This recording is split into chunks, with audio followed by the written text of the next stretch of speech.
Hello दोस्तों, are के story से अरुण कुमार और जो आपके लिए लाता है कहानियों का पिटारा, जिसमें होती है कुछ कॉमिक्स की कहानियाँ, शेर और शायरियाँ, कुछ धार्मिक कथाएं। धार्मिक कथाओं में आप सुन रहे हैं महाशिव पुराण, श्री रुद्र संहिता अध्याय 3। इस अध्याय 3 में नारद जी का भगवान विष्णु से उनका रूप मांगना। आइए सुनते हैं अध्याय 3।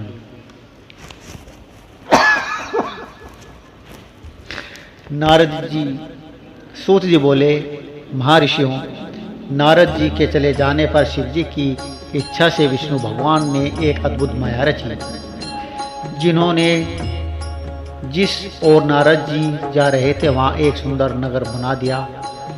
वह नगर बैकुंठ लोक से भी अधिक रमणीय था। वहाँ बहुत से विहार स्थल थे। उस नगर के राजा का नाम शीलनिधि था। उस राजा की एक बहुत सुंदर कन्या थी। उन्होंने अपनी पुत्री के लिए स्वयंवर का आयोजन किया था। उनकी कन्या का वरण करने के लिए उत्सुक बहुत से राजकुमार पधारे थे। वहाँ बहुत चहल पहल थी। इस नगर की शोभा देखते ही नारद जी का मन मोहित हो गया। जब राजा शीलनिधि ने नारद जी को आते देखा तो उन्होंने सादर प्रणाम करके स्वर्ण सिंहासन पर बैठाकर उनकी पूजा की। फिर अपनी देव सुंदरी कन्या को बुलाया, जिसने महर्षि के चरणों में प्रणाम किया। नारद जी से उसका परिचय कराते हुए शीलनिधि ने निवेदन किया, महर्षि, ये मेरी पुत्री श्रीमती है। इसके स्वयंवर का आयोजन किया गया है। इस कन्या के गुण दोषों को बताने की कृपा करें। राजा के ऐसे वचन सुनकर नारद जी बोले, राजन, आपकी कन्या साक्षात लक्ष्मी है। इसके भावी पति भगवान शिव के समान वैभवशाली, त्रिलोक जयी वीर तथा कामदेव को भी जीतने वाला होगा। ऐसा कहकर नारद मुनि वहां से चल दिए। शिव की माया के कारण वे काम के वशीभूत हो सोचने लगे कि राजकुमारी को कैसे प्राप्त करूं। स्वयंवर में आए सुंदर एवं भव्यशाली राजाओं को छोड़कर भला यह मेरे वरण कैसे करेगी। वे सोचने लगे कि नारियों को सौंदर्य बहुत प्रिय होता है। सौंदर्य को देखकर ही श्रीमती मेरा वरण कर सकती है।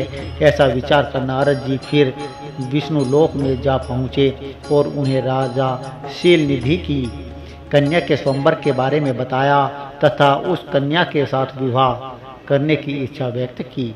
उन्होंने भगवान विष्णु से प्रार्थना की कि वे अपना रूप उन्हें प्रदान करे ताकि श्रीमती उन्हें ही वर में चुने।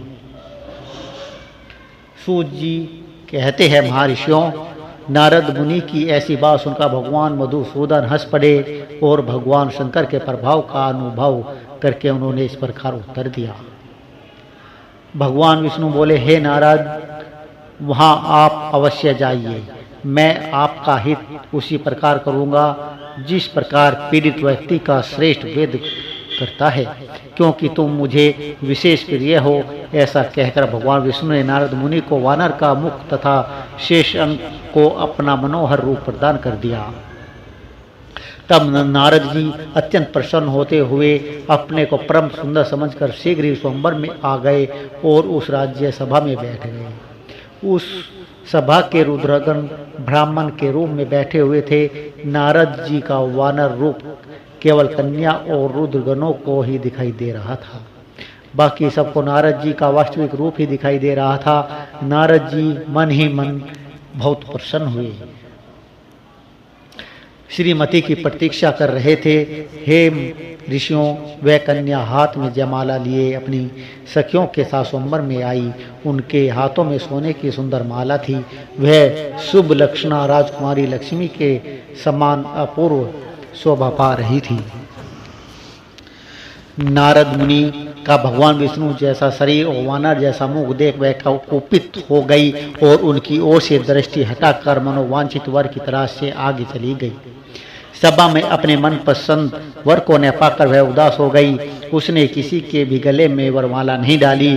तभी भगवान विष्णु राजा के वेशभूषा धारण कर वहां आ पहुंचे।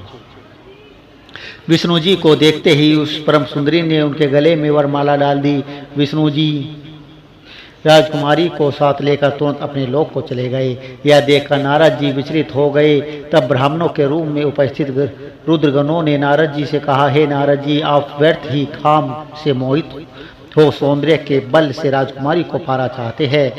पहले जरा अपना वानर के समान मुख तो देख लीजिए। सूत जी बोले। यह वचन सुनकर नारद जी को बड़ा आश्चर्य हुआ। उन्होंने दर्पण में अपना मुंह देखा तो वानर के समान मुख को देखकर वे अत्यंत क्रोधित हो उठे। तब दोनों रुद्रगणों को शाप देते हुए बोले, तुमने एक ब्राह्मण का मजाक उड़ाया है, अतः तुम ब्राह्मण कुल में पैदा होकर भी राक्षस बन जाओ। यह सुनकर वे शिवगण कुछ नहीं बोले, बल्कि इसे भगवान शिव की इच्छा मानते हुए उदासीन भाव से अपने स्थान को चले गए और भगवान शिव की स्तुति करने लगे।